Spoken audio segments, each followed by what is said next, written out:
Hey guys, Rob Davis here, One Blue Robot with Rob Park of Elite Passing Institute. Super excited to be visiting with him, and I'm going to ask him some hard questions. I've known Rob for a long time. He's a dear friend, great guy, but more important, he is a phenomenal coach. He worked with one of our boys quite a bit and has a great history of success, one that will probably surprise you from someone you haven't heard of before for most of you. So that's going to be really cool. We're just going behind the scenes. We're really getting to know people, businesses that have offerings, people that are providing services, so that you can make a decision based on who they are, not just what you see in the glossy world of marketing, right? All right, so Rob Park, great to have you here. So let's kind of just dig in. What is Elite Passing Institute? Well, Elite Passing Institute is really a way to prepare your son, your athlete, to become a better quarterback or a better receiver without going through all of the expensive camps that parents have tried in the past. I've been through that, gone down that road, tried that, and my frustration was always, you can pay the $500 to $700 for the 2, day and a half type camps, and there's great instruction. But what do you do when the camp's over? And everybody packs up and leaves, and your son's sitting there, and there's no way that any young athlete can retain all the information that was thrown at them in 2.5 days. And no parent is taking enough notes to be able to do that. So I looked at all those kinds of things. I took the notes, I did those types of things, and I started pairing up with the best passing academies that I could find. I worked with George Whitfield. I worked with Darren Slack on the National Football Academies. I was a clinician at their camps.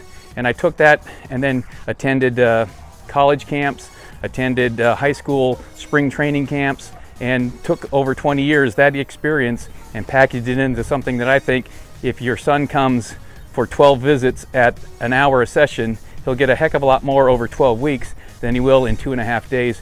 Plus, we'll see progress all along the way. You have 2 sons that were college quarterbacks, both scholarship college Yes. quarterbacks. You have how many other athletes that you've worked with that have, because you're fairly new, you do this, you have been doing this very part-time. Right. So what have your other athletes have achieved what so far? So I started, like you said, with my 2 sons. So my oldest son got a scholarship out of high school, full ride. My younger son got a scholarship to another university to, basically paid 3/4 of his tuition as a freshman. And so I started figuring, how do I build back into the community? So then I started working with some other quarterbacks, Jake Nashinsky out of Fossil Ridge, and he got his scholarship to Army. And subsequent to that, we had I was working with another young man, Chandon Wright, who was at a small private Christian school, Watauga Harvest Christian Academy, and he actually, playing 6-man football as their quarterback, got a scholarship to Oklahoma Baptist. So I was feeling pretty good. And then Fossil Ridge's next quarterback, Bryce Baccarini, we've worked with him for, I guess, 2 or 3 years, and he got a scholarship out of high school and is now at Abilene Christian University on a full ride. So you essentially have a 100% success rate of getting college scholarships with these quarterbacks. For those that will stay with me through their senior year, yes, all 5 of those guys were seniors that kept coming to me and all got those full ride scholarships. Bryce Baccarini's dad is a head football coach. That for me was a great honor that he would invite me to train his son to be on the quarterback throwing mechanics and those types of things.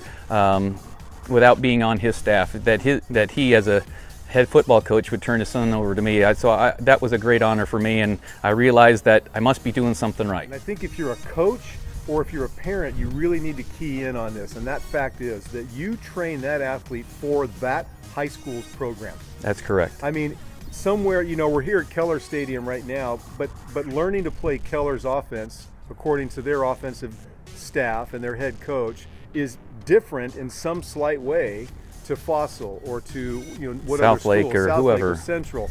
So you actually will contact the coaching staff and say, I'm working with this young man. How would you want me to prep them based on what your program requires? That's correct. So this isn't where they're giving away their secrets of their plays and their offense and their schemes and those types of things. But I'm asking them, do you want him to have a punch step when he receives the ball in gun? You know, if they're under center, what techniques do you want him to have for play action? How do we want to do an RPO, which is a run pass option that is very prevalent now, right? How do you want those things so that they get themselves positioned in the right, correct ways to make their football teams more successful? It's not about, what can I do, right? It's about how can I help him be the best he is for the team he's playing for. No one else does that. At least I have not seen anyone else, and I did a little digging. I haven't seen anybody else that is willing to make the investment. The other thing that I promise all my athletes that sign up for, basically the foundation course, which is, 12 weeks of training. What they get from me is I'll make that phone call if they'll tell me who the coach is. And I'll find out what do those coaches believe that quarterback needs, and what techniques do they need to have to be successful in that system. Secondly, I'll also say that I will go and attend one of their live either practices, games, scrimmages, whatever it is, depending on the time of season, and I'll go and see what they look like in a game. Because coming to me and working through a drill, that's one thing. Being in an actual game and seeing how they react to linemen coming at them, people trying to swat the ball, people trying to tackle them, coverages and those kinds of things. It gives me a whole different perspective of what types of things do we need to work on beyond just, okay, here's a 3-step drop, here's a 5-step drop, here's quick game, here's how we do it, right? I need to see what weaknesses they may have that we can work on instead of just doing drills for doing drills. I know you're kind of a game and film and camp junkie. This is true. I've got an extensive library from books, from videos, from also, so I spent time going to camps. I'd go to the clinics just with the regular high school and college coaches, and I'd get their, camp videos that they would produce, and, here's how we run these drills, and here's how we, work on technique. I have all those kinds of things, right? Because I wanted to know the techniques that made kids successful. And I've got kids now that consistently are 0.35 to 0.3 seconds from the front hand off the ball to the ball leaving their finger when they throw a pass. I've got certain athletes that have been below 0.3. You can check the NFL guys.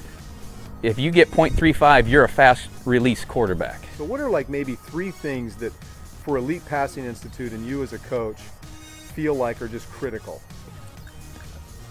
The 3 things that we really focus on from a mechanics of a quarterback are going to be some of the footwork that they need in the team that they play in. That particular offense. The mechanics of throwing the ball. You don't have to be the strongest arm guy. You don't have to be, right? But you need to know who to throw the ball to at the right time. So you need to go through the right progression. It's a must-have to play this position. So just because you can throw the ball, I don't care, 60, 70 yards, if you can't pick out the right guy at the right time, it doesn't really matter how far you can throw it. So what I require of my quarterbacks is you got to give me at least the 5 most basic pass plays that you guys run. And if it's run pass options, then we throw that in too. But give me the 5 basic pass plays that you got to have. And I need to know everybody. And so the quarterbacks are going, yeah, well, I know everybody goes. Okay, that's a given.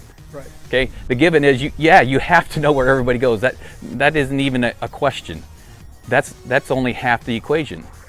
Because to be successful in any offense, you now have to figure out, okay, not only do I need to know where my guys are going, I got to figure out what are the defensive guys doing so I know which one of my guys to go to first. Because that's the struggle. And so we have some drills that we do that are unique, that I learned through participation in the National Football Academies with Darren Slack and Dub Maddox. Some great drills that help quarterbacks practice that. Even if you don't have 11 guys out here, we can go through a progression and say, okay, simulate a cover 2. You're going to take your 3-step drop and you're going to call out the 3 routes that you have to go through. And a kid can do that versus cover 2, versus cover 3, to the left, to the right. Then he starts to build that a natural, what everybody likes to say, oh, he's such a natural at the position. Right. Yeah, because he put in the 10,000 hours going through this when nobody else was around, and that's what it takes. Quarterback is much more than just physical tools. He's got to have the understanding of the mental, right? And how do you read a defense? And so I'll sit down with the boys, and if they have film, we'll sit down and we'll have a film session, and I'll grade them just like a quarterback coach will. And I'll say, okay, so what did you see pre-snap? I saw the defense. It's got to be a little bit, right? Okay, what defense were they in? What do you mean? Okay, so what's the front? Was it even? Was it odd? Was it an over? Was it an under? Okay, are they in a cover 2 shell, cover 3? Are they, man free? All these kinds of concepts young men have to learn how to deal with, because they have to be able to, one, understand what those defensive strengths and weaknesses are so they know where to put the ball, but two, as they get into high school, they have to communicate effectively with their offensive coordinator and quarterback coach. Because at some point, it's a job interview when he wants to get that college scholarship, because that other coach at college is going to call him into his office, and he's going to put the tape on, and he's going to play, and they're going to have this session. And for that, when your son gets that opportunity, it was the favorite thing that my son ever did, to sit there with a guy and just look at film and start talking about, what do you see here? I see a cover 3, and okay, yeah, that's going to be covered because he's capped that, right? And we're going to throw, not the post, but we're going to throw the dig on the second progression, because the linebackers, it's like, that's when they fell in love with the game, because it's the game inside the game. So your athletes come in not only with the basics of skills, they have whatever physical characteristics they bring in, and that's all because that's expected. But the edge that your athletes come into a program is that mental side, that love, that extra edge that says, I understand what's going on opposite me, and here I can anticipate or know how I'm going to respond, or at least go to the coaching staff and say, hey coach, this is what I'm seeing, and communicate and improve the game. Right. That's a difference. That's a deal. That's a deal maker right there. That was 2. Footwork, being able to read correctly and bring that skill set. What's a third? The third kind of is a combination of the physical and the mental, right? And it is, you have to be precise. So when we throw a football, we have positions that we throw it to a receiver. So just because the guy's open and he can catch it, I may grade the young man down, right? So we tell him, hey, if I'm going to throw the football to Rob and he's doing a curl route, it's got to be between the shoulders, above the sternum, and below the top of the helmet. That is the only box that you can throw in. I got to be able to take that ball. Right, his hands have to be up in this position to catch the ball. So if it's thrown over here and you catch it, that's great in the game. But that's not acceptable in practice. We don't have anybody rushing you. We don't have anybody guarding him. So when he turns around, you better be able to put it between the shoulders, above the chest, and below the head. The right time, the right place. Yes. So we work on how do your feet line up to be precise on that throw. How does your arm mechanics deliver? So now it's your footwork to get you there, the right decision to pick the right guy, and then we have to be precise with where we put the ball. I've fallen in love with that moment that I get to see the light bulb come on in a young man when he realizes that that's exactly what you've been coaching me, and now it happens. Awesome. And so Coach Park, they can find you online where? ElitePassingInstitute.com, and there's also a Facebook page for that. And that's we're going to be doing some cool stuff there with him as well. So what I would say is definitely check it out. He's a young, it's a young program, but comes with tons of experience. And if you want your quarterback, receiver, those kids really getting the things we've talked about, I'm telling you, it's going to be really tough to find another program that's even close to what Coach Park is putting together. So check it out. Again, Rob Davis, One Blue Robot, here with Rob Park, Elite Passing Institute. We're going to look forward to some really cool things, right? We are. All right. Great. Thanks.